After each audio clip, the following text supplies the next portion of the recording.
এই নাও রানী, আজ এই জলে রাজবাড়ির রান্না হবে। মহারাজ, আমরা সবাই চাই আপনি এই পানীয় জলের সরোবরের ব্যাপারে কিছু বলুন। কৃষ্ণনগরের মানুষের দীর্ঘদিনের ইচ্ছে আজ সফল হয়েছে। আমাদের রাজসভার সকল সভাসদদের জন্যে এতদিন পরে একটা পানীয় জলের সরোবর হয়েছে। প্রত্যেক সপ্তাহে এই সরোবরে বিজ্ঞানীর বানানো রাসায়নিক মেশানো হবে, যাতে জলে কোনো রকম জীবাণু না থাকে। এই জল রান্নার কাজে ব্যবহার করা যাবে এবং পরিশুদ্ধ করে বা ফুটিয়ে পান করাও যাবে। আরে সবাই দাঁড়িয়ে আছো কেন? হাততালি দাও, হাততালি, হাততালি। এই হাততালি তোমাদের সকলের প্রাপ্য, কারণ তোমাদের প্রত্যেকের 2 মাসের বেতন তোমরা দান করেছো বলেই অর্থাভাব থাকা সত্ত্বেও এই সরোবর এত তাড়াতাড়ি বানানো সম্ভব হয়েছে। এছাড়াও নিজেরা মাটি কাটা থেকে শুরু করে সকল কাজে সহযোগিতা করেছো, এটাও অনেক বড় ব্যাপার। আবার হাততালি।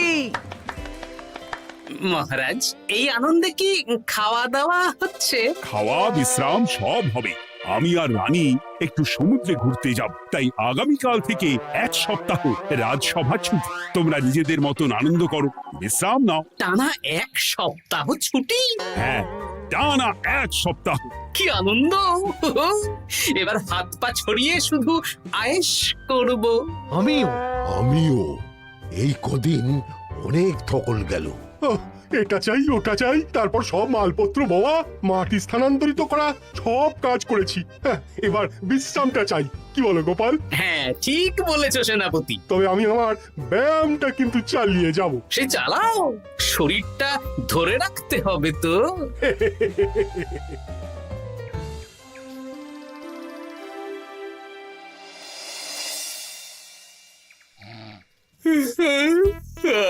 বলি এত ঘুম তো ভালো নয় গো, একটু ব্যায়ামও তো করতে পারো, বুড়িটা একটু কম তো। কি হবে গিন্নি, সুস্থ শরীরকে ব্যস্ত করে এই বেশ ভালো আছি, সুখে আছি। একটু শরবত করে দাও তো।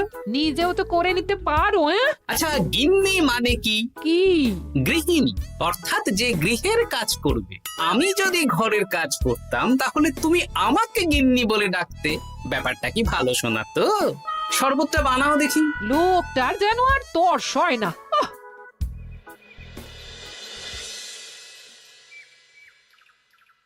এই 137, হ্যাঁ 138, হ্যাঁ 139, হ্যাঁ 140। গিন্নি, কোথায় গেলে? কি হলো? তোমাকে সেই কখন বলেছি ডিম সেদ্ধ করে দিতে, করেছো? আরে বাবা, সকালে জামা কাপড়গুলো কেচেছিলাম, এখন ভাঁজ করে গুছিয়ে রাখছি। ওসব সেদ্ধ পরে হবে। পরে হলে চলবে না, ওটাই আমার নিয়ম। উঠবোস করে 4টে ডিম সেদ্ধ আর মুগুর ভেজে 4টে কাঁটালি কলা। নিজে সেদ্ধ করে নাও, আমি পারলাম না। তুমি যে কাজটা করছো সেটা রেখে আমার ডিমটা আগে সেদ্ধ করো। আমি 250টা উঠবোস শেষ করেই খাবো। 141, হ্যাঁ 142।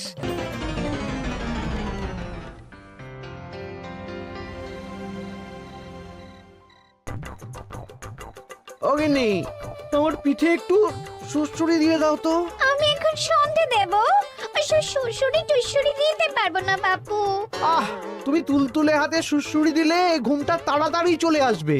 এই ভর সন্ধেবেলা ঘুমোবে কেন? যাও একটু পায়চারি করে এসো। না, এখনো তো পায়চারি না, এখন শুধু বিশ্রাম। দাও দাও দাও দাও, সুড়সুড়ি দাও, সুড়সুড়ি দাও। এই লোকটা জ্বালিয়ে মারলো। গিন্নি, একটু ওই কাঁচা লঙ্কা, কচি শসা, কুচো পেঁয়াজ আর ওই সর্ষের তেল দিয়ে মুড়িটা মাখো, বুঝলে? তুমি তো নিজেও মেখে নিতে পারো বাপু, সব কিছুতে আমাকে কেন আদেশ করো? আদেশ না লক্ষ্মী বউ, আমার অনুরোধ। তোমার মতন মুড়ি কি আমি মাখতে পারি? না না না, মেখে ফেলা দেখে মেখে না, মেখে। একটা কাজ নিজের হাতে করবে না। ওহ, কি জ্বালাতন রে বাবা।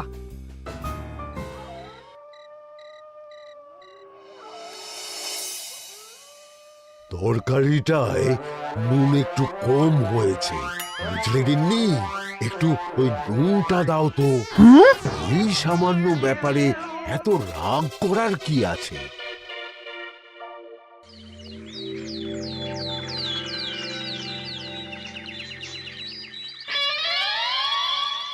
এই একটু জল ভরে নিয়ে যাব, একটু শান্তিতে রান্না করব তার জো নেই। কর্তা বাড়িতে আছে, আমার হাড় মাস জ্বালিয়ে দেবে। আমার দুঃখের কথা আর কি বলি দিদি ভাই, সারা দিন এটা ওটা বায়না তো ছিলই, কিন্তু এখন ছুটি পাওয়ার পর থেকে যেন বায়না বেড়ে গেছে। আমার কর্তা তো এমনিতেই আরাম প্রিয়, এখন দেখছি ঘর থেকে বেরোতেই চাইছেন না। সারাক্ষণ শ্বশুরে দাও, এটা খেতে দাও, হাত পা টিপে দাও। আর যদি না কথা শুনে উল্টে বলি নিজে করে নাও, তাহলেই বাবুর গোসা হয়। যদি অভয় দেন তাহলে ছোট মুখে একটা বড় কথা বলবো। বলো বলো। আপনারা একটা কাজ করতে পারেন, যখনই আপনাদের কর্তারা আপনাদের কিছু একটা কাজ করতে বলবেন তখনই বলে মুখ ঘুরিয়ে নেবেন, দেখবেন তারপর সেই কাজ নিজেই করে নিচ্ছে। কিন্তু এতে যদি রাগ করে? রাগ করে আর করবেটা কি, সেই তো দিনের শেষে নিজের ঘরে নিজেকেই ফিরতে হবে। বরং আপনাদের এড়িয়ে যাওয়া দেখে ভাববে আপনারা হয়তো রেগে আছেন, তেতে আছেন, সেই ভয়ে নিজেরাই নিজেদের কাজ করে নেবে। ঠিক বলেছ বুচির মা, সোজা আঙুলে ঘি না উঠলে আঙুল বেঁকিয়ে ঘি বের করতে হয়, না হলে ঘিয়ের বোতলে তাপ দিতে হয়। ঠিক বলেছো, তোমার এই বুদ্ধিটা বেশ ভালোই দিয়েছো। আমিও আজকে থেকে এই পদ্ধতিটাই অনুসরণ করব। বেশি কথা বললেই ভাবে বেশি পাত্তা দিচ্ছি, নিজের ওজন ধরে রাখতে হবে, যাতে স্ত্রীদের তপে স্বামীরা কাঁপে। এবার সব কাজ নিজেরাই করবে, আর আমরা শুধু রান্না করে খালাস। করবে মানে করতে বাধ্য হবে।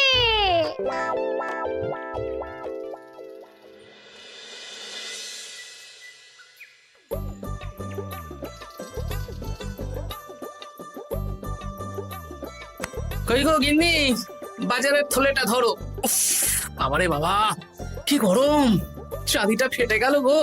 কই গো, নিয়ে যাও। যা বাবা, কিন্তু কথাই শোনে না। আরে বাবা, আমি কখন থেকে হাঁকছি বাজারের থলেটা নিয়ে যাও, কোনো কথা কানেই তোলো না। এ নাও দেখো, তোমার পছন্দ মতন কই মাছ এনেছি, আজকে তেল কই রেঁধো কেমন।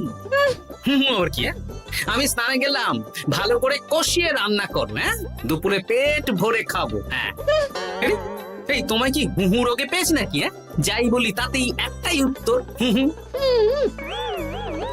কি মন্ত্রী মশাই, অনেক দিন হয়ে গেল আমাদের হাতে কোনো কাজ নেই। এখন কি আর গোপালের পেছনে লাগবেন না নাকি?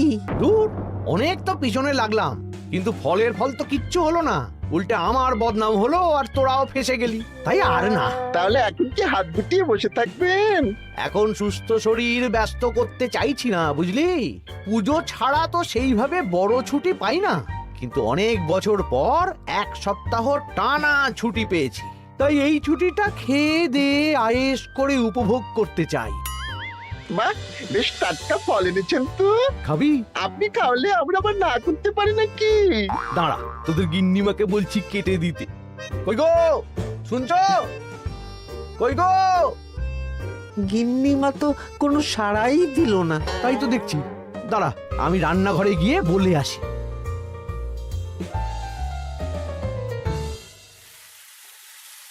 কই গো, শুনছো? বটা ঘটাকে কয়েকটা ফল কেটে দাও না, বেচারাগুলো খেতে চেয়েছে। আবার কি, না হয় তরকারিটা হয়ে গেলে কেটে দিও। এ তো মহা মুশকিল। দূর বাবা। কি বললেন গিন্নিমা? মানে মানে বলে মুখ ঘুরিয়ে নিল। হয়তো উনি ব্যস্ত আছেন, সেটা কোনো ব্যাপার না।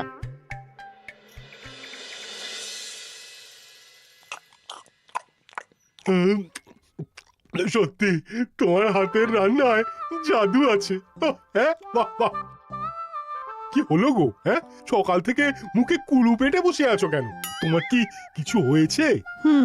ওই দেখো আবার হু হু করে। দাও দেখি, আর একটু ভাত দাও। কি গো, ভাত দেবে না? আরে বাবা, তোমার কি রাগ বা অভিমান কিছু হয়েছে? এ তো দেখি কিছুই বলে না। এবার বুঝো ঠেলা, শুধু রান্নাটা করব, আর কোনো কিছু করতে বললেই বলে এড়িয়ে যাব। বাধ্য হয়ে নিজেই কাজ করে নেবে। দেখি আজ তেল কইটা কেমন হয়েছে? আহা, এই তুমিও খেতে বসে পড়ো গিন্নি। বাহ, দারুণ হয়েছে গিন্নি। একটু এই ঝাল হয়েছে, কিন্তু ভালো লাগে বুঝলে। কি গো, আমি তো একাই বোকার মতন কথা বলে যাচ্ছি। এই তোমার কি হয়েছে বলো তো?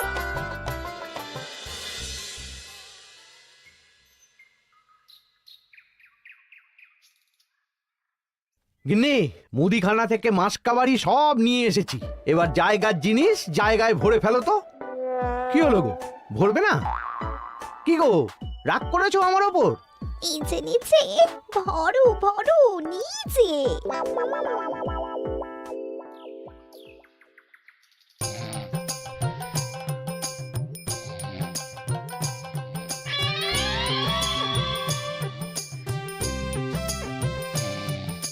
এ কি গো গিন্নি, দুপুরের এঁটো থালা, বাটি, হাঁড়ি, কড়াই সবই তো শুকিয়ে কাঠ।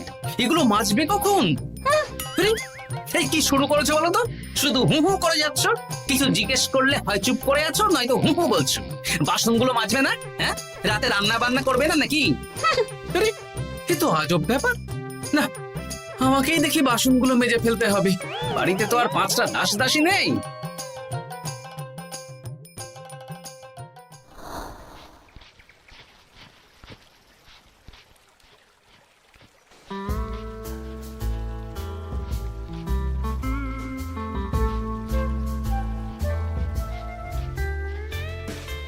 এ কি দাদু, তুমি বাসন মাজছো? কি আর করবো, তোদের দিদার রোগ হয়েছে। কি রোগ হয়েছে দাদু? হুহু রোগ হয়েছে, হুহু রোগ। সেটা আবার কি? আমি কিছু জিজ্ঞেস করলেই হয় চুপ করে আছে, নয়তো হু হু করছে। কি কর দাদু, 1 সপ্তাহ ছুটি পেয়েছো, কোথায় আইস করে কাটাবে তা না তুমি বাসন মাজছো? কি আর করবো বল, সবই ভাগ্য। আরে দাদু, তোমার যে ঘটে বুদ্ধি আছে না, তুমি ভাগ্য বদল করে দিতে পারো। হ্যাঁ, দিদা পুনো হল হলে তুমিও তো বাঘ হাতে তোল। আর দেখি কবে ঠিক হয়, নইলে তো কিছু একটা ব্যবস্থা করতেই হবে। এভাবে হু হু শুনে তো আর থাকা যায় না, বিরক্তিকর। আরে গোপাল যে, তুমি পুকুর ঘাটে কি করছো? এই দুপুরের বাসন মাজছি। ও, বাসন মাজছো? মাজো মাজো, আমিও কাপড় জামা কেচে বাড়ি ফিরছি। কেন গো, তোমার আবার কি হলো? আর বলো না, একটু ছুটিতে বিশ্রাম নিচ্ছি বা ব্যায়াম করছি, সেসব আমার গিন্নির সহ্য হয় না। কিছু করতে বললেই হু হু করছে। তোমার গিন্নিও হু হু করছে? শুধু আমার না গো গোপাল, মন্ত্রীমশাই আর রাজবৈদ্যের গিন্নিও। এদের কি একসাথে ছোঁয়াচে হু হু রোগে পেয়েছে নাকি? হ্যাঁ, তাই তো মনে হচ্ছে সবার গিন্নি শুধু রান্না করছে আর কিচ্ছু কুটোনের দুটো করছে না। হ্যাঁ, আচ্ছা বুঝেছি, আমরা যে বিশ্রামে আছি সেটা এদের সহ্য হচ্ছে না। কি করা যায় বলো তো? আমাদের বউ যখন কাজ করছে না, তখন নতুন বউ আনতে হবে, মানে আবার বিয়ে করতে হবে। কি যাতা কথা বলছো গোপাল? মানে ব্যাপারটা হলো গিয়ে,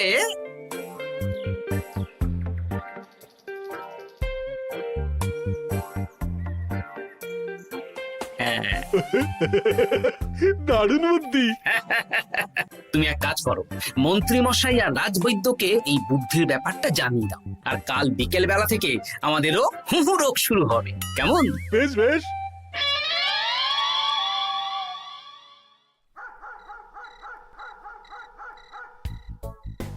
অগিন্নি, বাসনগুলো সব মেজে এনেছি, এবার তো ওঠো। রাতে রান্না করবে তো? এই তো ওষুধে কাজ দিয়েছে। এভাবেই খাটাবো, ছুটিতে বাড়ি বসে পায়ের ওপর পা তুলে খাওয়া বের করে দেবো, বের করে দেবো। হ্যাঁ, তুমি মনে মনে কি ভাবছো আমি ঠিক বুঝতে পারছি। সারা বছর খাটাখাটনির পর আমার 1 সপ্তাহ ছুটির সুখ তুমি চোখে দেখতে পারছো না। কাল খেলা ঘুরে যাবে।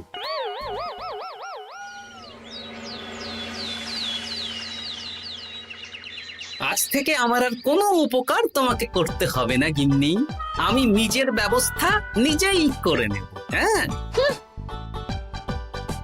মানুষটা সেজে গুজে গেল কোথায়?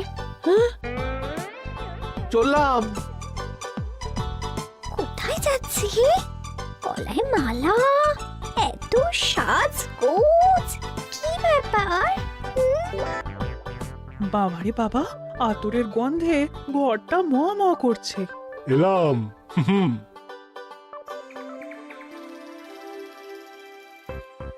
আরে আর বলো না, আমার মানুষটা যে আজকে সকাল সকাল সেজে গুজে কোথায় গেল কিছুই বুঝতে পারলাম না। আর কথাও তো গলায় মালা পড়ে গেল। আমার কর্তা তো রজনীগন্ধা ফুলের আতর মাখছিল। কোথাও কি কোনো নিমন্ত্রণ আছে নাকি? কিছুই তো বুঝতে পারছি না। আমাদের এই হু হু ওষুধে বেশ কাজ দিয়েছে, কি বলেন? হ্যাঁ, হ্যাঁ, এখন আর বেশি বায়না করছে না। একবার হুক করেছে আর নিজেই সেই কাজ করে নিচ্ছে। আমি শুধু রান্নাটুকু করি, বাকি সব কাজ ওকে দিয়ে করাচ্ছি। কিচ্ছু বলতে হচ্ছে না, বাধ্য হয়ে করছে। আমিও তাই। আজকে তো ভেবেছি খাবার ঢেকে রাখবো, নিজে বেড়ে নিয়ে খাবে। বায়না একেবারে গুছিয়ে দেবো। হ্যাঁ,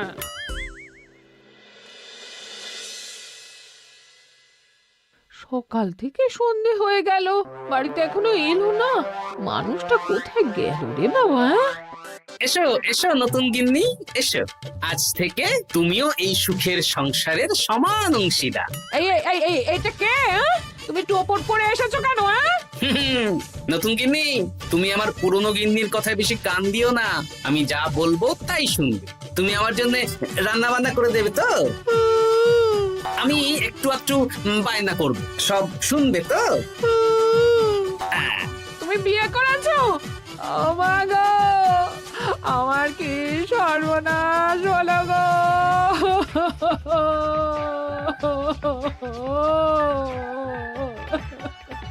চলো নতুন বউ, মোড়ের মাথায় গরুর গাড়ি দাঁড়িয়ে আছে, চলো চলো চলো। ওগো, তুমি এরকম করো না, আমি আর বাঁচবো না।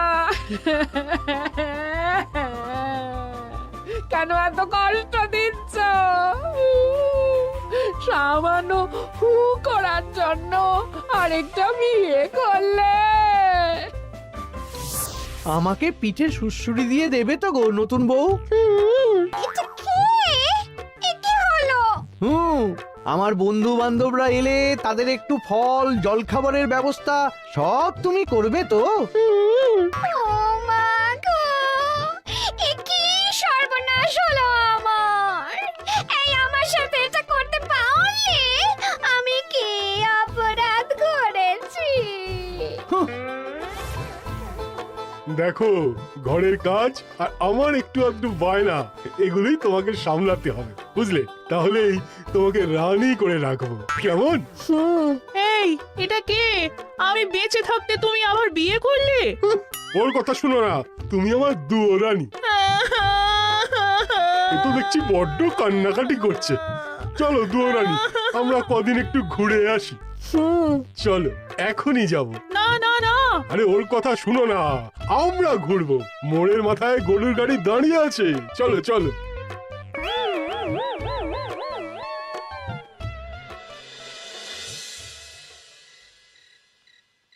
এখন আবার ঘুরতে যাচ্ছ? কি আর করবো বলো, আমরা সামান্য এক সপ্তাহ ছুটি পেলাম, ভাবলাম একটু আইস করে থাকবো, কিন্তু তোমাদের সেই সুখ সইল না, তাই আমি মানছি আমি ভুল করেছি, তা বলে তুমি আরেকটা বিয়ে করে নেবে? ওকে মালা পরানোর সময় তোমার বুকটা একটু কাঁপলো না? আমার মুখটা মনে পড়লো না? এটা তুমি কেন করলে? আমাকে একটু বুঝিয়ে বলতে আমি আবার আগের মতো তোমার ছোট ছোট বায়নাগুলো পূরণ করে দিতাম। তার জন্য বিয়ে করলে? তুমি কি নিষ্ঠুর? হ্যাঁ? তোমরা সবাই নিষ্ঠুর। নিজেদের একটা স্ত্রী থাকতে আবার দ্বিতীয় বিয়ে।